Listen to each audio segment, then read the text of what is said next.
மேற்கொண்டு ஸ்ராத்த காண்டம். ஸ்ராத்த காண்டத்துல அதுல ஸ்ராத்த விஷயமா நிறைய விஷயங்களை அதுல சொல்றார்.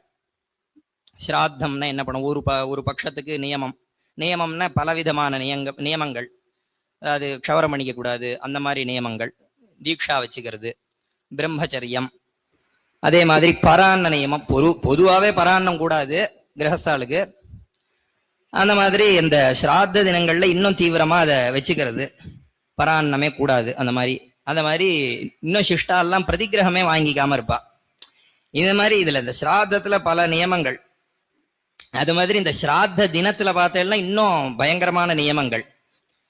அதாவது ஸ்ராத்தம், அதாவது கார்த்தால எழுந்ததுலேருந்து ஒன்றும் முதல் விஷயம், இதுல முக்கியமான விஷயம் ஸ்ராத்தமோ இல்ல விரதமோ, இந்த நியமங்கள் எங்க ஆரம்பிக்கிறது, நம்ம கர்மா பண்ணும்போது ஆரம்பிக்கிறதா அப்படின்னு கிடையவே கிடையாது. கார்த்தால எழுந்தோன்னா பல் தேய்க்கும் போதே ஆரம்பிச்சிடுறது. இந்த மாதிரி விரத தினங்கள்ல ஸ்ராத்த தினங்கள்ல பல் தேய்க்க கூடாதுன்னு இருக்கு, ஸ்ராத்த நஷ்டம்னு இருக்கு. அதாவது வாயில குழப்பிக்கலாம், அவ்வளவுதான். கையை வச்சு குழப்பணும். அதுவும் இந்த விரல் தான், இந்த விரலை வச்சு பல் தேய்க்கப்படாது.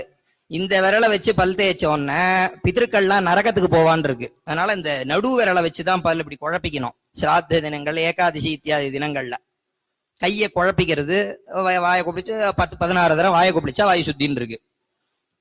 இப்படி இந்த மாதிரி எழுந்தோடனே ஆரம்பிச்சுடுறது நியமங்கள். அது மாதிரி அபியஞ்சனம் எல்லாம், எண்ணெய் எல்லாம் தேய்ச்சிக்கப்படாது.